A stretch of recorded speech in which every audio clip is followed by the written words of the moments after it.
Welcome to Inspire Her on the Achievement Channel, Nigeria's first and only 100% motivational TV station, broadcasting from the School of Eloquence right here in Ikoyi, Lagos. This is the space where women come to learn, grow, and be inspired to live with purpose, confidence, and intention. Today's episode is sensitive, deeply emotional, and incredibly important. Grieving the life not lived. The silent grief of childlessness. So many women quietly carry dreams that didn't unfold the way they imagined. Dreams of motherhood, family, and a life that once felt certain. And while society rarely talks about this grief, it is real, valid, and deeply human.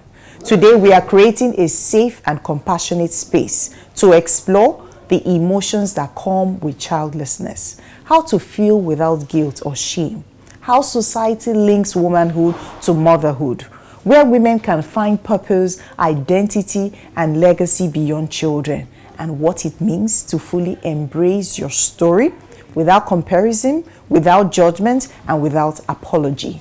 And joining me in this heartfelt and healing conversation are two remarkable women. First, Madam Esther Evbodaghe, a finance professional, entrepreneur, and mentor dedicated to helping women transform their mindset, build confidence, and live intentionally. We also have a beautiful lady, engineer Chichi Emenike, a highly accomplished oil and gas executive with over 26 years of leadership experience and a strong advocate for women navigating identity, purpose, and fulfillment in every season of their life. Together, we will shed light on a deeply personal journey many women walk silently and remind every woman watching that your story is still beautiful, meaningful, and worthy.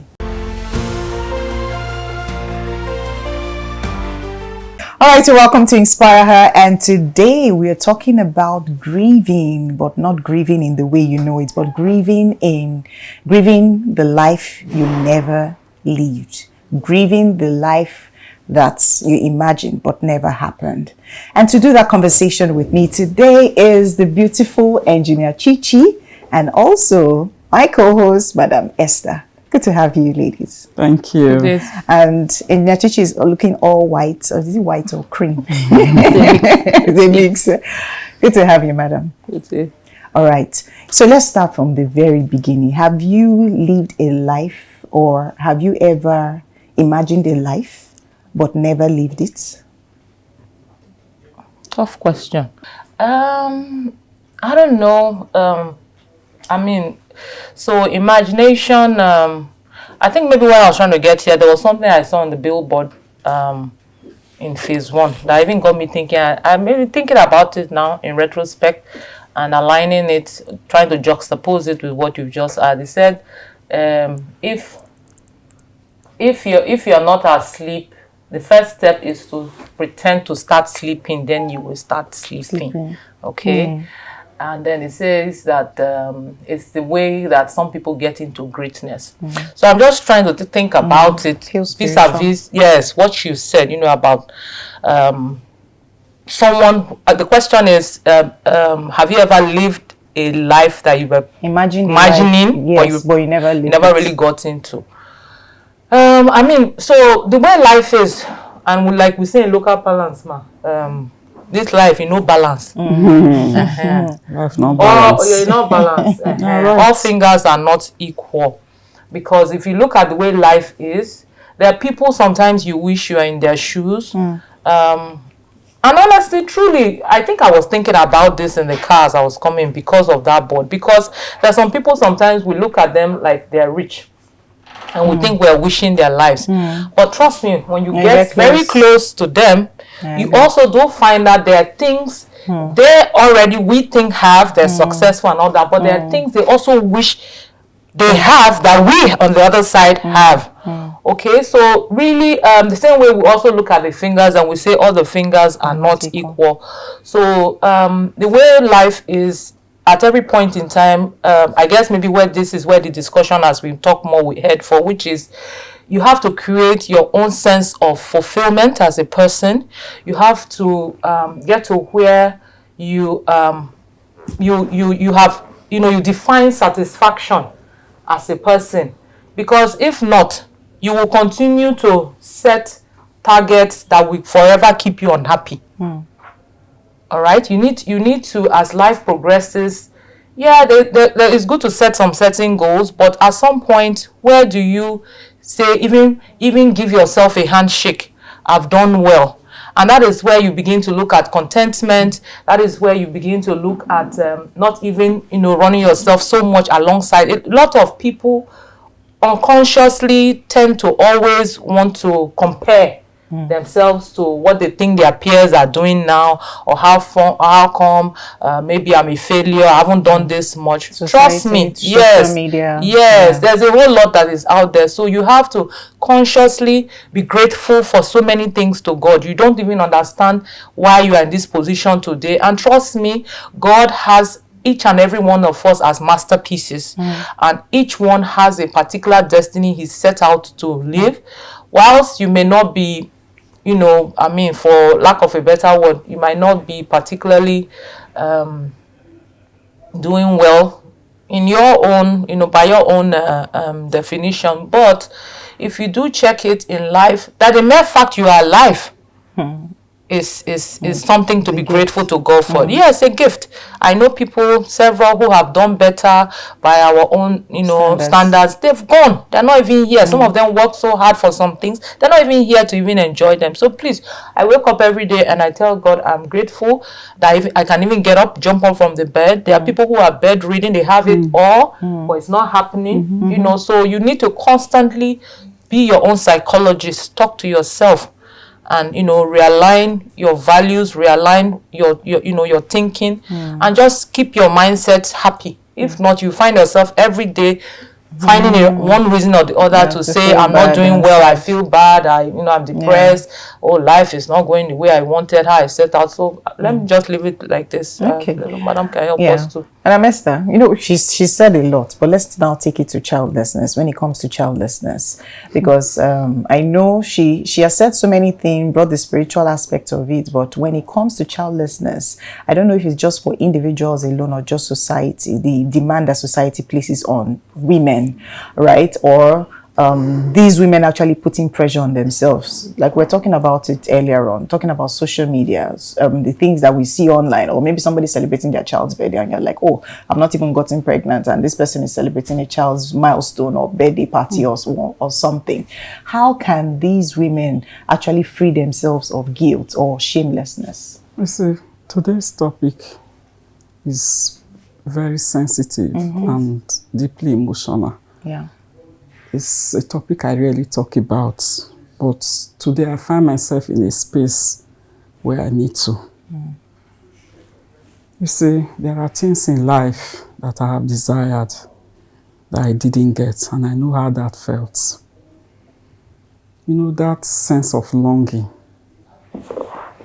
that, waiting, that quiet ache in your heart.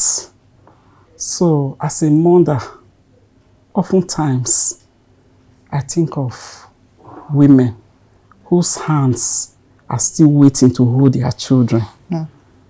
These are children they have desired, children they have imagined, children they have thought about how to nurture, dress them up for school. And years down the road, these mothers are still waiting to hold those children.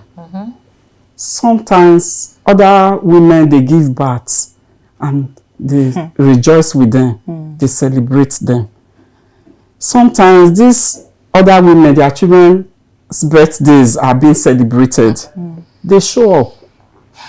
They don't only show up, they show up with gifts. And sometimes people do not understand why these women are grieving, or they cannot imagine how these women are feeling. And it can be very painful.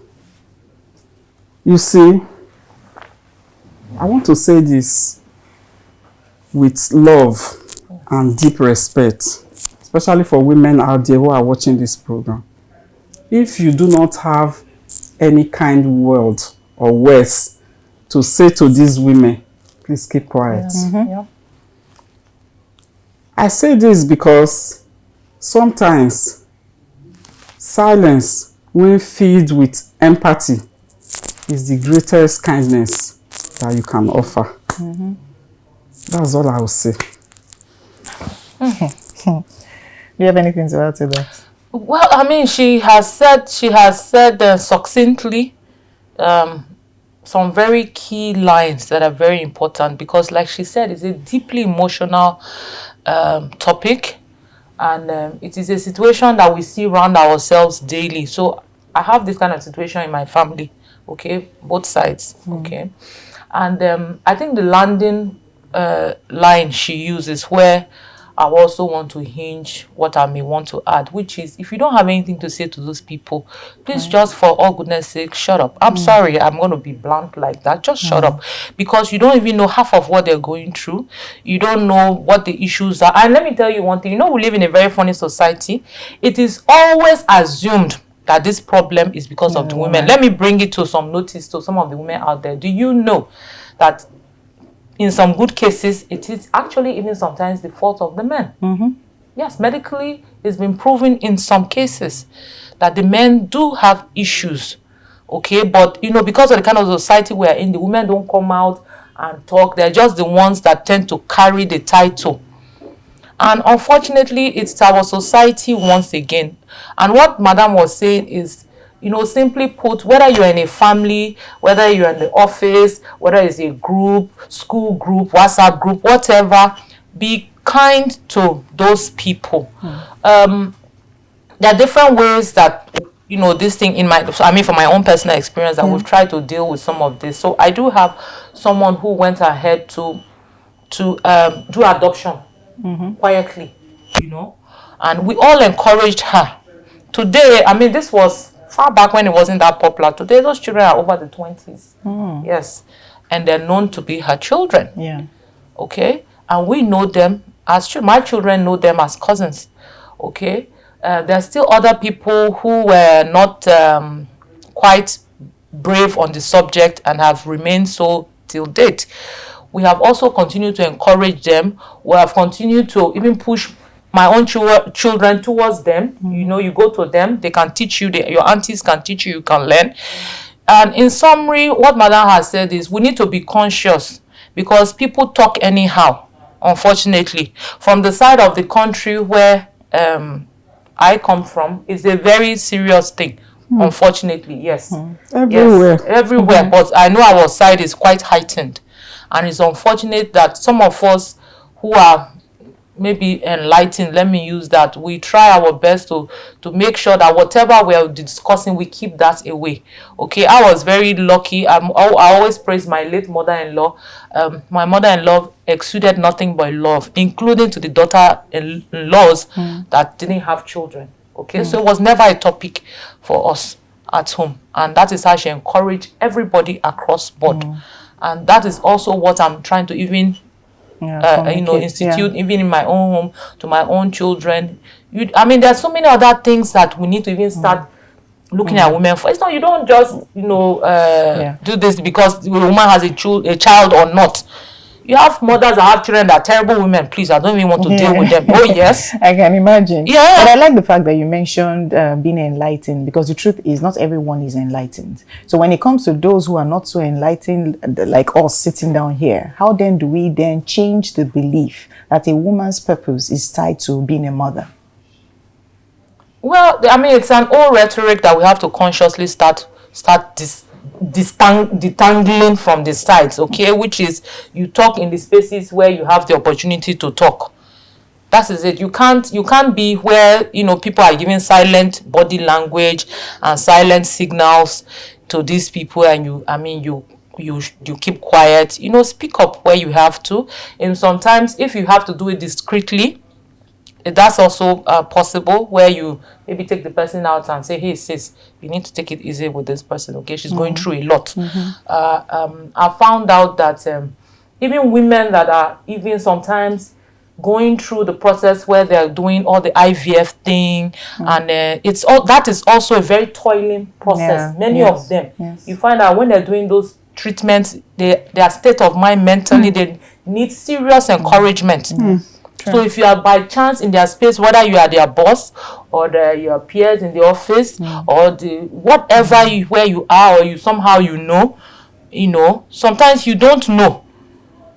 You don't know what each and every other person is going on. That the woman showed up and put up her makeup and everything and trying to look. You don't even know how her state of mind is, because those people go through a lot. I had to do one this morning, an encouragement.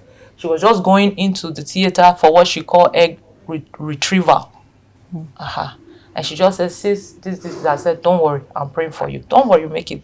God has cleared the way. You know, you have to be a strong beacon of hope, because they've gone through a lot. Sometimes they do these things. Of course, we do know. Sometimes they do these things. Sometimes they lose. It doesn't turn out successful. Yes. Sometimes they are lucky. Sometimes they are not lucky. So sometimes they have to deal with fibroid issues. Many. Yes, I have a friend who's dealing with fibroid. So she's done several operations, and the fibroid keeps showing back. Presently, the fibroid is back, and for now, as far as they're concerned, they've given up hope.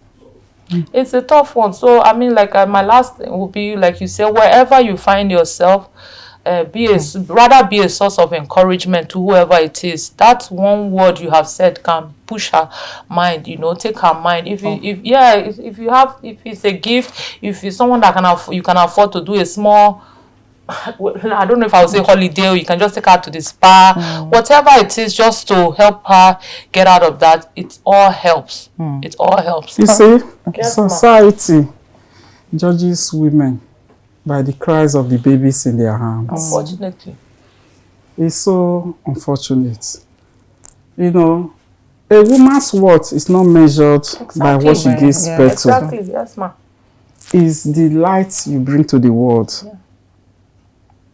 A woman is enough even as she is, because her life has meaning, it has purpose. Exactly. And motherhood is not confined to the womb. The children that we guide, the nieces and nephews that we give direction, the young women that we mentor, the neighbors that are having problems, the families that are breaking apart that we help put together, these two are our children. Yes, ma'am. True. So it is not until you give birth to a child before you are called mother. Every woman is a mother. Yes. So we should learn to celebrate our journey, whether it is through motherhood, through career building, through creativity, in whatever way we are contributing, we are serving our duties as mothers. That's what I'll say. All right. We need to go on a short break. When we come back, we'll continue this conversation talking about purpose, how these women can find purpose, living the life with or without children. Do stay tuned. We'll be right back. Are you in governance? You need public speaking. Are you in business? You need public speaking. Are you a professional? You need public speaking. Now you too can learn how to overcome nervousness and speak with confidence before any audience at the School of Eloquence, the home of public speaking. Attend our practical and training one-on-one coaching with West Africa's only certified speaking professional at any of our centers in Lagos and Abuja.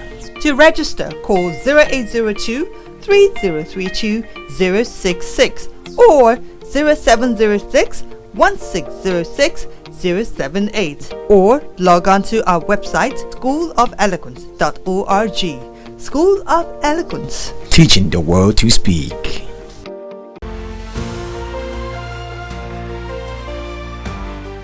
All right, so welcome back. We're still talking about the silent grief of childlessness. And just before we went on that break, we said we're going to find out how these women can actually live a purposeful life with or without kids. All right, so let's start from that conversation. How can these women, because earlier on I had shared a story of a lady who had done several fibroid surgeries, and right now she's giving up hope. Like, this fibroid keeps showing back. And right now, she's not looking to having kids. How can women who find themselves in that position think of living a purposeful life without kids, even though society has placed a demand on them, saying that if you don't have kids, don't consider yourself a woman? Okay, so I think I'll write on the back of what Madam said at some point, and it will be more around, and maybe somehow tie it to what I said in the start, which is you need to, in life, understand the purpose for which you set out. Because you see, even if you do have kids, your own individual purpose is totally different from even those children's purpose in life. True. So when you come to terms with the fact of exactly who you are and the race you are running, you know, the same way you if you have children, you look at them, you find out that they are all different. They are all running different races. They all have different abilities. I think the starting point would be to, first of all, you as an individual not defining yourself by whether you have children or not. What's your purpose in life? Like she said something that was very, succinct. And she said, look, there are women who are mothers to communities. There are women who are mothers in a space. There are women who have served as role models. There are women who are serving as mentors. Many of those people are not even your biological children. Yes. They are not your biological affiliates. But you have stood up and understood that you are set out in this life to make and create an impact. So what are you setting out to do different? What is exactly giving you fulfillment? So let me even take it. So if you have a child that didn't do well, does that now define you? So your own child didn't do well, but you have impacted 10 other children that you can stand and be proud of. That's the difference. That's right. You can look at those children, you can look at young women and say, you see this set? I followed to train them. Yeah. I have aunties, I have friends that help me even train the children, because it takes a village to train children. All my children, I didn't train them all by myself. Till tomorrow, we're still training them. And I have people pitching in to train them. Sometimes they don't even want to listen to me. It's my sister that they would rather listen to. So when they start, I said, well, I will call your auntie now. Because I know me, I don't have the juju that is working with them. I'm telling you.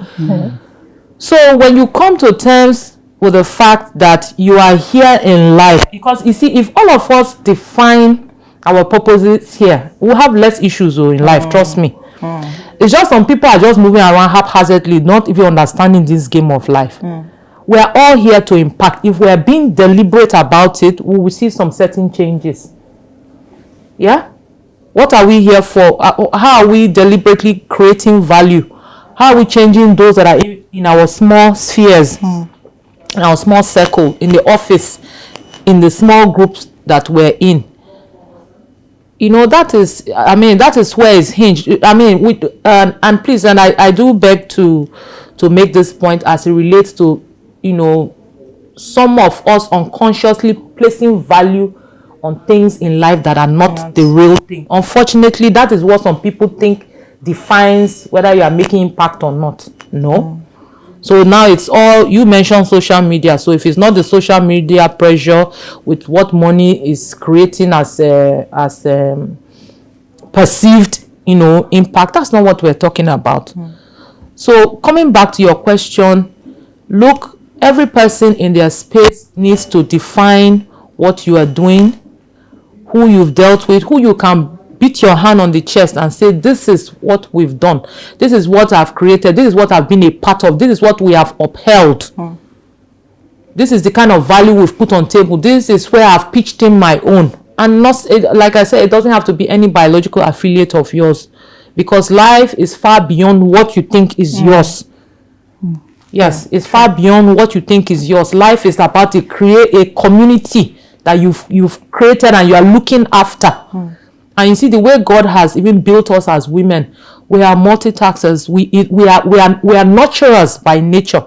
Never you forget that. And that nurturing is not only for those children.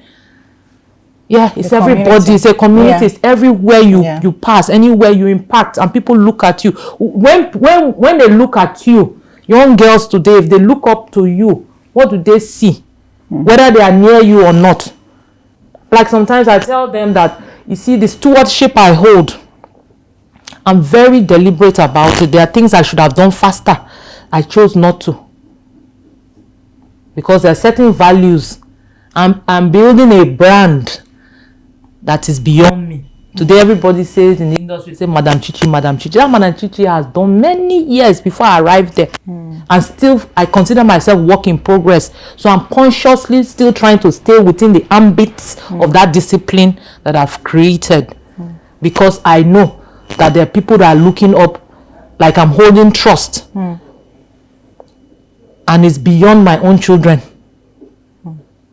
Yeah, it's beyond that. Yeah. So I also like the part where she said her purpose is not tied to having children. And it reminded me of my early years when I started having kids. I remember when I'm going to the office, I'm like, these children need to grow up so that I can do what I need to do. You understand? Because I didn't want to be tied to the children. Not that I didn't care for them, not that I didn't want to take care of them, but I felt like, oh, this stage needs to pass so that I move on to the next stage in life. Because I know sometimes it feels like, oh, I want to have kids. And when those kids eventually come, you're like, oh, these kids are holding me back. So my point is, not until you get to that phase in life would you understand that this is not your purpose. And just like she shared her story, where she's been now or where she is presently, is not as a result of what she did today. It's as a result of years that people did not see.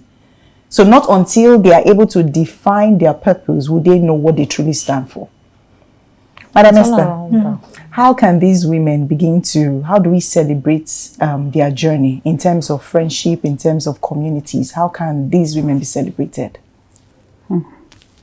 What I would say to that is, every woman can be celebrated when you choose love over labor. Say that again. Every woman can be celebrated When you choose love. over labor. Thank you. So every woman's journey in life is very important.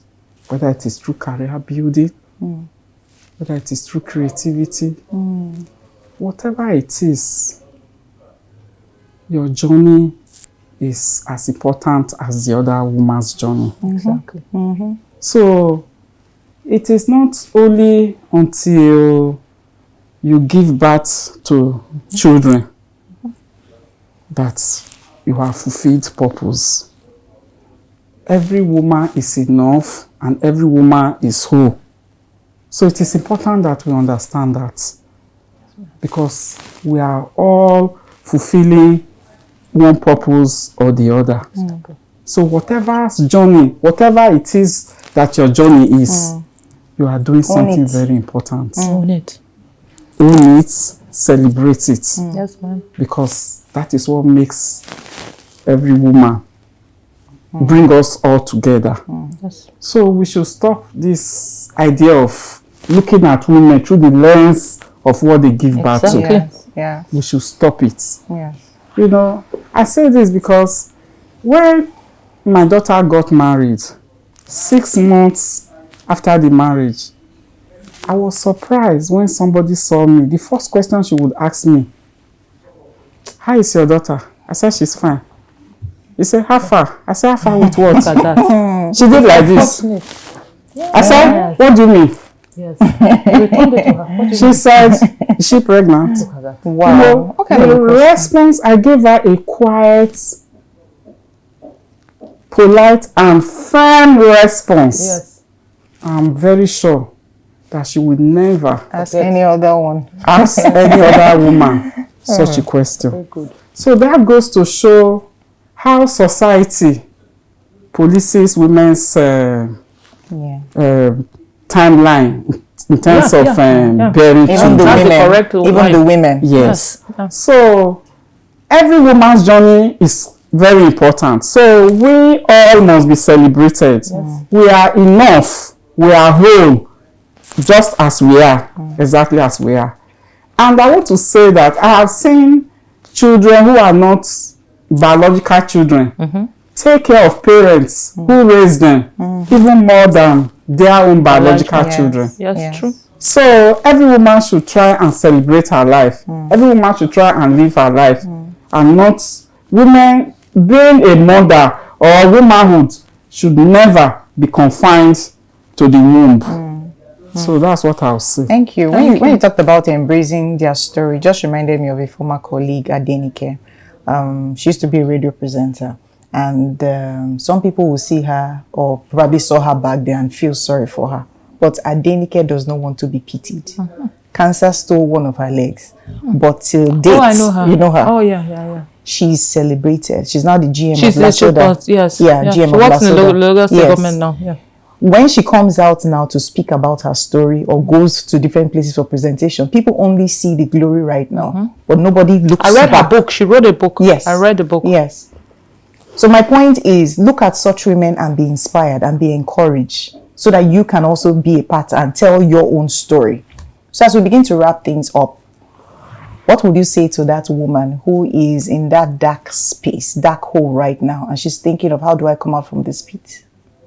I want to say to her that you are deeply loved and you are whole just as you are. Engineer Chichi. Yeah. I mean, she said it all. Look, come out from that place. You don't belong there. Yeah. You don't belong in any dark hole. Please, we'll need you this side.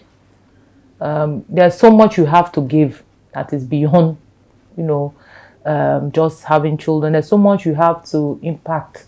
Come out to those. In life, you just have to find your people.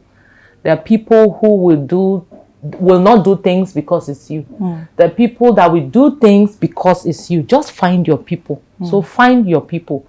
Find your people in this kind of scenario would be people who will encourage you on a daily. Stay away from those with their negative thoughts. Trust me, they're everywhere. Don't bother. Stick with the ones that be deliberate to keep relationships and your energy with those who can always encourage you, those who will help you out, those who have things to. There are other things besides having children. There are many things we are doing now. Yes. We can train ourselves, we can encourage ourselves, we can form groups to create impact. There are so many things that you can do that can get your mind off that, and you find out that you have a whole lot of value that you have not yet tapped into. Yes, sir. So please, like she said, look, cut it. Don't be in that place. Please come out. And just create your own impact. We need it. We need plenty of people to do better than all the women are doing today. All this social media thing is not working. We need women that can really put out values there that people can look to and then recalibrate and have common sense. Thank you. Find your tribe.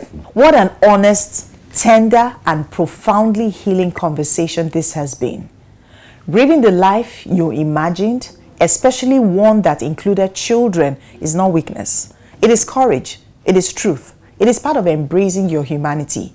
To every woman watching who has ever felt unseen, unheard, or misunderstood because of childlessness, please remember, your worth is not tied to motherhood. Your identity is not incomplete. Your womanhood is not diminished. You are enough, whole, valuable, and deserving of joy. There are many paths to purpose, many forms of legacy, and many ways to live a life that impacts others. Your journey, whatever it looks like, is valid and beautiful. A heartfelt thank you to my incredible host, Madam Esther, and engineer Chichi Emenike. Thank you for watching. Bye. Hello, my name is Olamide Fatuga, and I'm a fragrance owner of a beautiful brand called Awamimo. And shout out to Achievement for having the moment to have a word with me. Yo, my name is Itolu and I'm a fashion designer. Currently here at GTCO Fashion Weekend. Shout out to Achievement Channel. Woo!